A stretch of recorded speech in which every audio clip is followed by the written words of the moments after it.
Moj prijatelj zmajček. Meditativna pravljica za lahko noč. Prepusti se, da te popeljem v tiho, mirno noč in trden spanec. Udobno se namesti in počasi dihaj. Globoko vdihni in dolgo izdihni.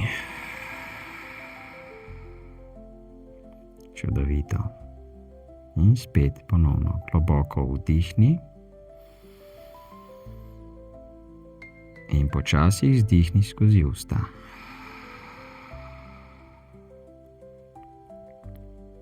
In spet globoko vdihni in mirno in počasi izdihni. Z vsakim vdihom in izdihom si bolj miren in sproščen. Sedaj že čutiš, kako tvoje telo postaje težje. Postaješ omotičen, a vseeno slišiš moj glas. V mirnem in počasnem ritmu dihanja se odpraviš v svet pravega prijateljstva. Sredi čarobnega gozda na jasi stoji prelepa pravljična hiška.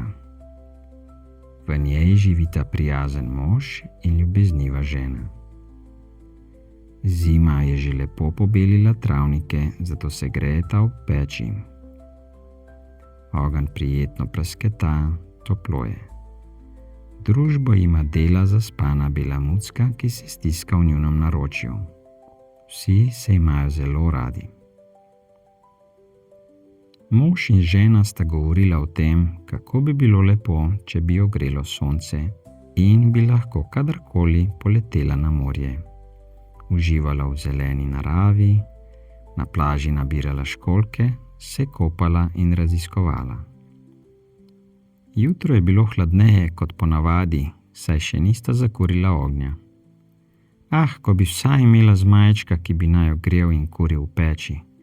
Tako bi bilo še hitreje in bolj toplo, je rekel mož. Nato sta se žena odpravila v gozd na sprehod. Morda pa le najdeva zmajčka, se je pošalila žena. V tej deželi še ni bilo sledu o zmajih, toda vse je mogoče. Medtem je bela kosmatinka še vedno globoko spala. Ta dan pa je bil za njiju prav nekaj posebnega. Hoja v gozdu jima je dobro dela. Nadihala sta se svežega zraka, razmigala telo in se ves čas odlično počutila. Veliko gozdnih živali sta videla in jih opazovala. Ko sta prišla iz gozda, je nad njima letelo nekaj večjega. Mislila sta, da je velik ptič, a ko se je približal, sta oba veselo vzkliknila. Zmajček je! Kakšno veselo presenečenje je bilo to za vse, saj je zmajček še čisto majčken. Vesel je, da je našel varno zavetje. Usedel se jima je v naročje, da ga pogrejeta. Od veselja je spustil ogenjček, tako majhen, kot bi prižgal žigalico. Prav smešno je bilo. Doma ga mucka radovedno pozdravi in se stisni k njemu. Ko je prijazni zmajček spoznal, da je na varnem, so se skupaj igrali in lepo imeli. Zmajček ni znal govoriti, toda prav vsi so se lepo razumeli. V mislih jima je povedal, da prihaja iz toplih krajev in da si želi vrniti, a ne najde poti več nazaj.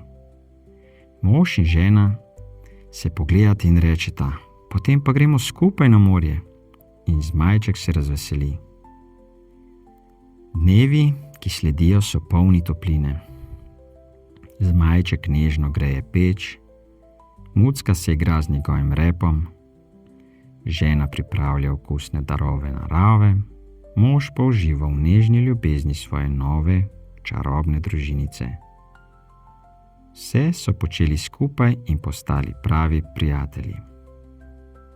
Nekega popoldneva mož prosi zmajčka, naj ga dvigne v nebo. Zmajček razpre svoja mehka, mogočna krila in ga z lahkoto ponese visoko nad travnike. Let je miren, počasen, topel. Narava pod njima je kot mehka preproga. Mož čuti varnost, zaupanje in globoko prijateljstvo. Naslednji dan so bili vsi pripravljeni na odhod. Komaj so čakali, da gredo skupaj na morsko potovanje. Le Mucka se je odločila ostati doma, saj ni ljubiteljica vode, toda obljubijo ji, da se vrnejo. S kompasom in zemljevidom v roki so odšli v neznano. Let je bil miren, saj zna zmajček zelo dobro leteti. Mož in žena sta se počutila varno na njegovem hrbtu, kot na mehkem oblaku. V zahvalo sta ga večkrat objela, božala in ljubkovala. Svojega novega prijatelja je usmerjal čisto nežno z nagibom. Zmajček jima je med letom pripovedoval o tem, kako so včasih vsi živeli skupaj z ljudmi in se medsebojno pomagali. Zdaj pa je sam prišel iz onkraj ledenega zidu, da bi razkril širni svet in se znašel v čarobnem gozdu. Minilo je nekaj ur in že so prileteli na samoten otok, kjer je bilo prav sanjsko. Bele peščene plaže, živo modro nebo, zelene oaze in mirno morje. Dišalo je po svežem sadju, zato so se takoj odpravili k bližnjem drevju in se do sitega najedli zdravih sočnih sadežev. En drugemu so bili hvaležni in srečni, da so se našli. Mož in žena sta nabirala školjke, Zmajček pa je poiskal prenočišče v bližnji votlini. Za vse je naredil steljo iz tamkajšnjih suhih trav. Pozneje so skupaj raziskovali, se smejali in uživali v skupni družbi. Ko se sonce počasi skrije za obzorje, se vsi strinjajo, da tam, kjer je ljubezen, tam je dom in to je najlepša sreča. Tudi ti si ljubljen in znaš ljubiti. Sedaj z lahkoto trdno zaspiš in celo noč mirno in zadovoljno spiš. V objemu si varen in srečen. Lahko noč.